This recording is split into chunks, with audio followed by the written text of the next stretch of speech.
Hi friends, इस video में हम फेड बैंक फिनेंशियल का Q1 FY27 का रिजल्ट और कॉन कॉल डिटेल में एनालिसिस करेंगे।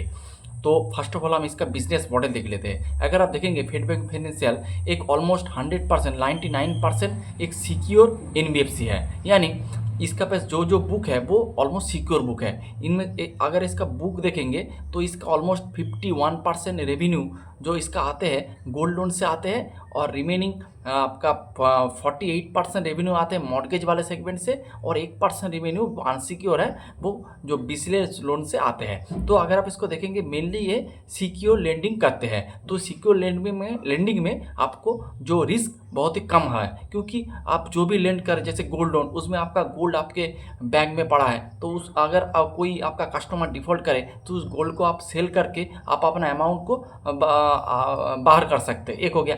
दूसरा, अगर इसका जो प्रोडक्ट है मॉर्गेज में, ये आपका शॉर्ट टर्म हाउसिंग लोन और लैब प्रोवाइड करते हैं, और आपका mid ticket size, short ticket size और मिड टिकट साइज लैब और होम लोन प्रोवाइड करते हैं। तो इसमें भी आप देखेंगे जो लैब प्रोवाइड करते हैं इसमें आपका प्रॉपर्टी रहता है बैंक के पास, एनबीएफसी के पास, और जो होम लोन प्रोवाइड करते हैं उसमें आपका हाउस आपका जो बैंक के पास रहता है, एनबीएफसी के पास रहता है। तो इसका जो पूरा बुक है एकदम 99% सिक्योर बुक है, तो हम इसे एक सिक्योर एनबीएफसी कह सकते हैं। इनमें से अगर आप देखेंगे इसका गोल्ड का परसेंटेज थोड़ा ज़्यादा है, ऑलमोस्ट 51% है। मैनेजमेंट ने भी कहा है इसका गोल्ड का जो परसेंटेज है ये 2-4 पॉइंट और बढ़ भी सकता है। तो ये हो गया इसका बिजनेस मॉडल। अब चलते इसका Q और FY27 का रिजल्ट के बारे में डिस्कस कर लेते हैं। फर्स्ट ऑफ ऑल अगर देखेंगे इसका रिजल्ट बहुत ही बढ़िया आया है हर एक फ्रंट में, लेकिन मेरे को 2-3 जो पॉइंट जो मेरे को उतना अच्छा नहीं लगा है, मेरे को थोड़ा कॉन्सर्निंग लगा है, इसीलिए मैंने फर्स्ट ऑफ ऑल इसका जो कॉन कॉल था वो अटेंड किया, उसके बाद मैंने ये वीडियो बना रहा हूँ। तो इसका AUM का ग्रोथ देखेंगे 34% से ग्रो किया है, बहुत ही बढ़िया है।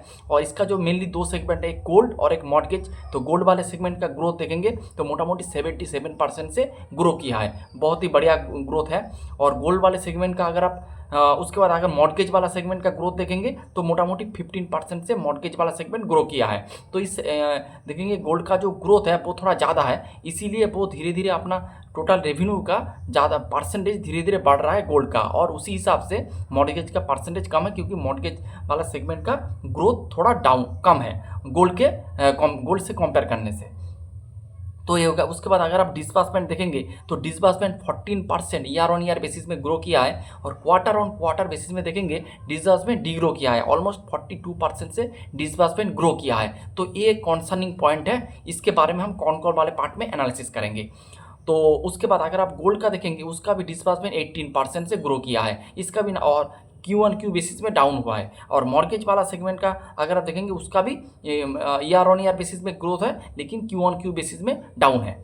तो ये हो गया डिस्बर्समेंट वाले पार्ट। फिर इसका पैट अगर आप देखेंगे तो 52% इसका पैट ग्रो हुआ है, यानी इसको अच्छा खासा ऑपरेटिंग लेवरेज मिला है। ऑपरेटिंग लेवरेज मतलब दो चीज़ से मिला है, एक आपका क्रेडिट कॉस्ट आपका कम हो गया, यानी प्रोविजन धीरे धीरे कम हो रहा है, उससे मिल रहा है। उसके बाद आपका ओपेक्स टू AUM या फिर जो कॉस्ट टू इनकम रेशियो है वो भी नीचे आ रहा है, इससे भी इसको ऑपरेटिंग लेवरेज मिल रहा है। इसीलिए आप देखेंगे ग्रोथ आपका हो रहा है 34% से, और अगर आपका पैट ग्रोथ हो रहा है 52% से, तो नंबर बहुत ही बढ़िया है। उसके बाद अगर आप इसका सिक्योर और अनसिक्योर का सिक्योर वाला पार्ट देखेंगे तो 99% है, और गोल्ड का परसेंटेज है 51%, और 48% है इसका मॉर्गेज वाला सेगमेंट, और 1% है इसका जो अनसिक्योर पार्ट यानी जो बिजनेस लोन। तो ये होगा इसका AUM का मिक्स। उसके बाद अगर आप देखेंगे, अगर आप इसका गोल्ड वाले सेगमेंट पे जाएंगे तो इसका LTV है 69%, ये थोड़ा बड़ा है। और उसके साथ मॉर्गेज वाला सेगमेंट का देखेंगे तो वो भी बहुत अच्छे लेवल से ग्रो कर रहा है। और अगर आप ईल्ड के बारे में देखेंगे तो ईल्ड देखेंगे इसका थोड़ा डाउन हुआ है।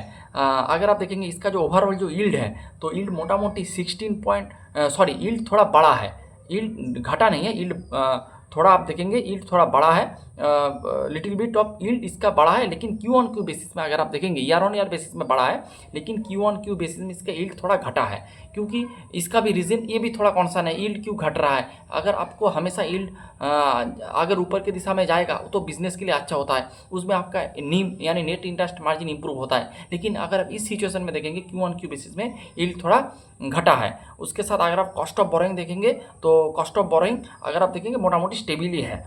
और उसके साथ अगर स्प्रेड के साथ कंपेयर करेंगे तो स्प्रेड भी नीचे आ रहा है, यानी स्प्रेड का जो मूवमेंट है वो टुवर्ड्स साउथ है। अगर स्प्रेड का मूवमेंट टुवर्ड्स नॉर्थ होगा यानी ऊपर की दिशा में होगा तो ये अच्छे होता है, लेकिन स्प्रेड का मूवमेंट नीचे है। इसके बारे में भी आप डिटेल डिस्कशन करेंगे। ये भी एक कॉन्सर्निंग पॉइंट है, क्यों इसका जो स्प्रेड वो नीचे आ रहा है, इसके बारे में भी आपको जानना चाहिए। तो उसके बाद जीएनपीए का नंबर बहुत बढ़िया है, इंप्रूव हुआ है quarter on quarter year on year basis में। जीएनपी का नंबर इंप्रूव हुआ है, नेट एनपी का नंबर इंप्रूव हुआ है, आपका आरओई इंप्रूवमेंट हुआ है। क्रेडिट कॉस्ट अगर आप देखेंगे मोटा मोटी ठीक ठाक है, 0.8। मैनेजमेंट का गाइडेंस था कि हम बिलो 1% हमारा क्रेडिट कॉस्ट आएगा, तो क्रेडिट कॉस्ट का जो गाइडेंस था उसके अनुसार परफॉर्मेंस है। उसके बाद कॉस्ट टू इनकम अगर आप देखेंगे उसका भी नंबर काटा है, मैंने पहले बताया उसका ओपेक्स टू एम या फिर कॉस्ट टू इनकम, ये जो दो रेशियो है यानी आपका जो खर्चे का जो रेशियो है वो नीचे आया है। जो 58% था वो गिर के आ चुका है 52%, तो इसी से इसको ऑपरेटिंग लेवरेज मिल रहा है। तो ये होगा। उसके साथ और एक जो कॉन्सर्निंग पॉइंट जो मेरे को लगा है, जो इसका स्टेज टू एसेट, तो स्टेज टू एसेट अगर आप देखेंगे जो 2.2% था वो बढ़ के हो चुका है 2.7%। लेकिन इसका जो स्टेज थ्री एसेट और यानी आपका जीएनपी और एनपी का नंबर नहीं बढ़ा है, लेकिन स्टेज टू एसेट बढ़ा है। और अगर आप देखेंगे stage two asset stage three में जाते हैं जो स्टेज टू एसेट है ये क्यों बढ़ा है, 0.5 basis point, sorry 0.50 basis point बढ़ा है। इसका रीज़न क्या है, ये कॉन्सर्निंग पॉइंट है। तो 4 से 5 कॉन्सर्निंग पॉइंट है। फर्स्ट ऑफ ऑल इसका डिसबर्समेंट के बारे में देखना है, उसके बाद इसका स्टेज टू एसेट क्यों बढ़ा है उसके बारे में देखना है, फिर आपका जो यील्ड के बारे में देखना है, यील्ड क्यों बढ़ रहा है, और उसके साथ आपका स्प्रेड के बारे में देखना है। तो ये 4 कॉन्सर्निंग पॉइंट है जो हम कॉनकॉल वाले पार्ट में डिस्कस करेंगे। तो फर्स्ट ऑफ ऑल हम कॉन्सर्निंग वाले पॉइंट को देख लेते हैं। तो आप सभी को पता है आरबीआई ने आपका जो 1 अप्रैल से नया गोल्ड लोन का जो रूल्स वगैरह चालू किया है। अगर आप देखेंगे तो पहले आरबीआई का रूल बता देते हैं। तो आरबीआई ने पहले क्या करते थे, जो लोन वगैरह प्रोवाइड करते, जो bullet loan gold loan provide करते थे वो वन टाइम में रिपेमेंट होता। सपोज आपने एक गोल्ड लोन लिया, उसको जब आपका टेन्योर एंड हो रहा है, सपोज आप 12 मंथ बाद आपका टेन्योर एंड हो रहा है, तब उस टाइम पे आप अपना प्रिंसिपल उसके साथ आपका जो इंटरेस्ट अमाउंट है आप इसको एक साथ पेमेंट करते थे। तो इसमें बैंक का क्या फ़ायदा होता था, बैंक इसमें ज़्यादा यील्ड मिलता था, क्योंकि आपका पूरा टेन्योर आपका खा रहा है, इसीलिए आपको यील्ड थोड़ा ज़्यादा मिलता है, इंटरेस्ट थोड़ा ज़्यादा मिलता था, एक बात है। और इसमें आपका कस्टमर को भी कुछ कस्टमर को अच्छा होता था, कुछ के लिए अच्छा नहीं होता था। किसके लिए अच्छा होता, जो वर्किंग कैपिटल के लिए लोन ले रहा है उसको वन टाइम में या फिर जो आपका फार्मिंग के लिए ले रहा है उस सिचुएशन में उसको बेनिफिट होता था। लेकिन जो मंथ ऑन मंथ बेसिस पे जो क्लियर कर सकते हैं उसके लिए अच्छा नहीं है, क्योंकि आपको वन टाइम में देना पड़ेगा। तो इस तरह का बहुत सारे प्रोज एंड कॉन्स था। लेकिन आप जो आरबीआई ने जो नया रूल्स लाया है इनमें आरबीआई ने कहा है, आरबीआई थोड़ा फ्लेक्सिबल कर दिया है। कैसे फ्लेक्सिबल किया है, जो आप वन टाइम में भी पेमेंट कर सकते हैं, आप क्वार्टरली भी पेमेंट कर सकते हैं, आप मंथली भी पेमेंट कर सकते हैं। तो अगर मंथली आपका लोन रिपेमेंट होगा तो आपका जो लोन का जो टेन्योर है वो कम हो जाएगा। तो इसमें आपका क्या होगा, बैंक का थोड़ा नुकसान है। कैसे नुकसान है, बैंक को जो इंटरेस्ट इनकम होगा वो थोड़ा कम होगा, क्योंकि आप पर मंथ आप अपना प्रिंसिपल अमाउंट उसके साथ आपका जो interest amount both you are repaying. तो क्या होगा, आपका जो टेन्योर का जो इंटरेस्ट चार्ज होगा वो थोड़ा कम होगा। तो इसमें क्या होता है, इसमें आपको कस्टमर को बेनिफिट होगा और बैंक को थोड़ा बहुत नुकसान होगा। उतना भी नहीं जो बिजनेस एकदम बेकार हो जाए, इस तरह का कोई बात नहीं है, लेकिन थोड़ा बहुत प्रॉब्लम होगा। तो ये कॉन्सर्न है। तो इसकी वजह से मैनेजमेंट ने कहा है कि ये कॉन्सर्न मोटा मोटी गोल्ड लोन में आप जब चाह है इस तरह का सिचुएशन है, ये एक रीज़न है। और उसके साथ अगर आप डिसबर्समेंट के बारे में देखेंगे तो मैनेजमेंट ने कहा है कि ये लोग को लेंडिंग भी करते हैं, तो आपका जो पूरा सिस्टम है इस सिस्टम को चेंज करना पड़ेगा। तो उसके साथ जो को लेंडिंग वगैरह करते तो उसका सिस्टम चेंज हो रहा है, उसके साथ इस तरह का जो स्ट्रक्चरल चेंज हो रहा है, इसीलिए मैनेजमेंट ने थोड़ा डिसबर्समेंट को थोड़ा रोक के रखा है। लेकिन मैनेजमेंट ने कहा है अगले आने वाले क्वार्टर में इसका डिसबर्समेंट का ग्रोथ फिर से वापस आ जाएगा। तो एक बात है, तो ये भी मोटा मोटी पॉजिटिव है, कोई दिक्कत की बात नहीं है। फिर अगर आप स्टेज टू एसेट के बारे में देखेंगे तो अभी क्या चल रहा है, अभी चल रहा है आपका मंथ ऑन मंथ बेसिस पे रिपेमेंट चल रहा है। तो पहले क्या चलता था, एक साल के बाद पेमेंट, अब चल रहा है मंथ ऑन मंथ बेसिस, यानी पर मंथ आप पेमेंट कर रहे हो। तो अब क्या हो रहा है, कभी कभार क्या हो रहा है कि जो कस्टमर है एक मंथ आपका पेमेंट नहीं कर पा रहा है, तो एक मंथ जब पेमेंट ये लोग नहीं कर पाएंगे, एक ईएमआई जब वो मिस कर देंगे, तब वो धीरे धीरे स्टेज टू एसेट में चला जाएगा। उसके बाद वो लोग फिर से नेक्स्ट मंथ में पूरा जो 2 महीने का जो पेमेंट है वो कर दे रहा है, तो तब क्या हो रहा है, स्टेज टू से फिर आपका बाहर आ रहा है। तो इसीलिए मैनेजमेंट का इस तरह का जो सिचुएशन के लिए कभी अभी जो स्ट्रक्चरली चेंज हुआ है, जो आपका वन टाइम से मंथली में आ गया है, तो इसी रीजन की वजह से स्टेज 2 का एसेट थोड़ा बड़ा है, लेकिन मैनेजमेंट ने कहा ये टेम्पोररी बेसिस में है, जो इसका उतना इफेक्ट वगैरह नहीं आएगा, और अगर इफेक्ट आएगा भी तो भी ये आपका गोल्ड जो लोन होता है वो आपका एसेट उसके बैंक के पास रहता है, तो बैंक इजीली आपका गोल्ड को ऑक्शन कर देंगे, तो बैंक अपना जो रुपया है वो आपका रिकवर कर लेंगे, तो उतना प्रॉब्लम नहीं आएगा।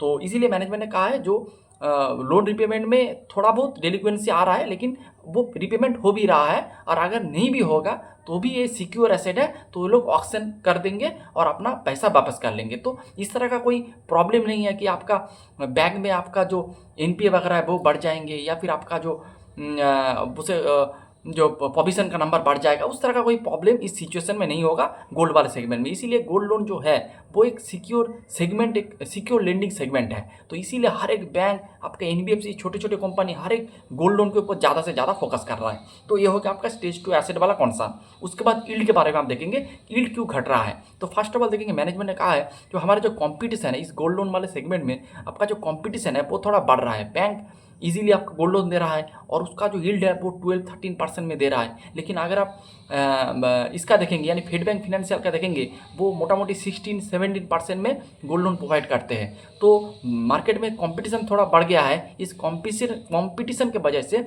आप देखेंगे उसका यील्ड थोड़ा नीचे आ रहा है कंपटीशन का मेंटेन करने के लिए। लेकिन मैनेजमेंट ने कहा है कि हम उतना कंपटीशन में नहीं फोकस कर रहे, हम अपना जो क्वालिटी ग्रोथ के ऊपर फोकस कर रहे हैं, यानी वो कहना चाहते हैं कि हम उतना यील्ड को नहीं घटा रहा है। लेकिन अगर आप देखेंगे, आप इसका डेटा, अगर आप डेटा देखेंगे तो आपको डेटा के ऊपर आपको कोई भी डिसीजन लेना पड़ेगा। तो अगर आप डेटा देखेंगे तो वो थोड़ा कंपटीशन को मैच करने के लिए थोड़ा यील्ड ये लोग घटा रहा है। तो देखते हैं नेक्स्ट क्वार्टर में क्या होता है। तो यील्ड वाला प्रॉब्लम भी मैंने बता दिया। उसके बाद स्प्रेड, तो अगर आपका यील्ड घटेगा, कॉस्ट ऑफ बोरिंग बढ़ेगा, तो आपका स्प्रेड ऑटोमेटिकली नीचे आएगा, और वही हो रहा है इसके साथ, क्योंकि आपका यील्ड घट रहा है, आपका कॉस्ट ऑफ बोरिंग स्टेबिल से थोड़ा डाउन हो रहा है, तो इसका स्प्रेड भी थोड़ा थोड़ा घट रहा है, यानी सिंक हो रहा है, नीचे आ रहा है। ये बात है। तो अगर इसका यील्ड बढ़ेगा या फिर कॉस्ट ऑफ बोरिंग नीचे आएगा तो इसका स्प्रेड ऊपर की दिशा में जाएगा। तो ये चारों जो प्रॉब्लमेटिक एरिया जो मेरे को लगा था रिजल्ट के देखते हुए, तो इसके बारे में मैंने मैनेजमेंट से जो भी डेटा कलेक्ट किया है वो मैंने बता दिया है। और एक बात बताना भूल गए कि गोल्ड का आप देखेंगे लास्ट क्वार्टर से अगर आप देखेंगे तो मोटा मोटी गोल्ड का प्राइस ऑलमोस्ट 15 से 20% नीचे आ चुका है। तो इसके भी ये भी एक रीज़न है। इस रीज़न की वजह से भी इसका जो डिस्बर्समेंट वगैरह है या फिर ग्रोथ वगैरह है थोड़ा डाउन चल रहा है। तो इसके बाद मैं जो ये हो गया आपका कॉन्सर्निंग वाला पार्ट मैंने बता दिया है। फिर और एक बात मैं बताऊँगा, तो इसका जो मैनेजमेंट का जो गाइडेंस, तो मैनेजमेंट का गाइडेंस था कि हम जो ओवरऑल अपना बुक को FY27 में 20 से 25% से ओवरऑल बुक को हम ग्रो करेंगे। इनमें से इसका जो दो पार्ट है, गोल्ड वाला पार्ट, जो मैनेजमेंट का पहले गाइडेंस था कि हम गोल्ड वाला पार्ट को 20% से ग्रो करेंगे, लेकिन अब मैनेजमेंट ने कहा है उसका गोल्ड वाला पार्ट हम 25 से 30% से ग्रो करेंगे, अगर हमारा जो गोल्ड का जो प्राइस अगर स्टेबल रहे। अगर गोल्ड का प्राइस नीचे आ जाएगा तो इसका ग्रोथ भी कम हो जाएगा। ये आपका सिंपल बात है, क्योंकि जितना गोल्ड का प्राइस ऊपर रहेगा उतना आप ज़्यादा गोल्ड लोन चार्ज कर पाएंगे, उतना गोल्ड लोन दे पाएंगे, क्योंकि आपका LTV आपको प्रोवाइड करेगा ज़्यादा से ज़्यादा गोल्ड लोन देने का। सपोज LTV क्या होता है, अगर इसके LTV देखेंगे, LTV के बारे में बात कर देते हैं। LTV है 69%। तो LTV का मतलब होता है, सपोज आपके पास 1 लाख रुपये का 1 लाख रुपये का आपके पास गोल्ड है, तो आप बैंक के जाते तो बैंक आपको 75% LTV में आपको लोन प्रोवाइड करते हैं। तो अगर आप जाएंगे आपको मोटा मोटी 75,000 रुपीज़ का लोन ये लोग प्रोवाइड करेंगे। 25% ये लोग अपना कुशन रखेंगे, यानी अपना सिक्योरिटी पर्पस के रखेंगे। तो अगर गोल्ड का प्राइस बढ़ गया, वो 1 लाख रुपये का गोल्ड अगर सपोज 2 लाख हो गए, तो आप 2 लाख के ऊपर अगर 75% देंगे तो क्या होगा, आपको ऑलमोस्ट 1.5 लाख रुपए का लोन मिल जाएगा। यानी आपका गोल्ड का लोन का जो ग्रोथ है वो बैंक के लिए बढ़ जाएगा या फिर NBFC के लिए बढ़ जाएगा। इसीलिए जब गोल्ड का प्राइस हाई होता है तो उतना ये लोग ज़्यादा से ज़्यादा इसका डिस्बर्समेंट का ग्रोथ या फिर लोन बुक का ग्रोथ बढ़ते हैं। तो यही बात है। तो लेकिन मैनेजमेंट ने कहा है अगर गोल्ड लोन स्टेबल रहा तो हम 25 से 30% से अपना लोन बुक को, गोल्ड वाला लोन बुक को ग्रोथ करेंगे, और मॉर्गेज वाला लोन बुक मोटा मोटी 20% से ये लोग ग्रो करेंगे। तो ये इसका बात है। उसके बाद मैनेजमेंट ने कहा है डिसबर्समेंट जो थोड़ा डाउन हो चुका है, इस तरह का जो रेगुलेशन चेंज की वजह से वो पिकअप करेगा अगले आने वाले क्वार्टर में। फिर इसका मैनेजमेंट का गाइडेंस से आरओए मोटा-मोटी 2.5 से 2.6 के रेंज में रहेगा, तो ये भी एक बात है। और उसका गोल्ड लोन का जो टोनेज है वो भी मोटा-मोटी आप देखेंगे वो भी बड़ा है, ऑलमोस्ट 10% से अगले आने वाले क्वार्टर में भी, अगले आने वाले सालों में इसका गोल्ड लोन का टोनेज यानी केजीज़ में वो बढ़ता रहेगा। तो ये और उसके साथ मैनेजमेंट ने कहा है उसका जो अभी गोल्ड लोन का जो बुक 51% है वो थोड़ा ऊपर की दिशा में जाएगा, वो 55% में जा सकता है। और उसके साथ ये लोग नया-नया ब्रांचेस भी ये लोग ओपन करेंगे और इसका मैनेजमेंट कहा है उसका क्रेडिट कॉस्ट बिलो 1% में रहेगा, उसका एसेट क्वालिटी भी बढ़िया रहेगा और मोटा-मोटी ये तो सिक्योर लोन प्रोवाइड करते ही है, 99% ये अपना सिक्योर लोन प्रोवाइड करते हैं। तो यही मोटा-मोटी ओवरऑल डिस्कशन। तो अगर आप इसका वैल्यूएशन कैलकुलेट करेंगे तो मोटा-मोटी 2.5 के प्राइस टू बुक में ये बिज़नेस आपको मिल रहा है, जिसका लोन बुक का ग्रोथ मोटा-मोटी 25 से 30% में होगा और इसको अच्छा खासा ऑपरेटिंग लेवरेज मिलेगा। उससे उसीलिए आप देखेंगे इसका पैट का ग्रोथ उससे ज़्यादा होगा। जैसे अभी हो रहा है पैट का ग्रोथ, इसका लोन बुक ग्रोथ से ज़्यादा स्पीड से हो रहा है। तो यही मोटा-मोटी ओवरऑल डिस्कशन। तो अगर आप इसको थोड़ा समराइज़ करेंगे तो आपको जब Q2 का जब रिजल्ट आएगा तो आपको कौन-कौन चीज़ देखना है। फर्स्ट ऑफ ऑल आपका डिसबर्समेंट देखना है, दूसरा आपको देखना है आपका स्टेज 2 का एसेट वो स्टेज 3 में जा रहा है कि नहीं जा रहा है, तो ये बात आपको देखना है। फिर आपको देखना है यील्ड। तो जो मैनेजमेंट ने कहा है कि जो कॉम्पिटिशन थोड़ा बढ़ रहा है, जो बैंक या फिर जो एनबीएफसी है वो कम रेट में गोल्ड लोन प्रोवाइड कर रहे हैं, तो आपको ये बात देखना है कि जो यील्ड अगले क्वार्टर में घटते हैं कि या फिर बढ़ते हैं या फिर स्टेबल रहते हैं। अगर स्टेबल रहता है या फिर बढ़ते हैं तो अच्छे है, अगर ये नीचे में दिशा में आएगा तो आपका जो नीम या फिर स्प्रेड है और भी सिंक होगा, यानी और भी नीचे आएगा। तो ये कॉन्सर्निंग पॉइंट है, ये भी आपको देखना है।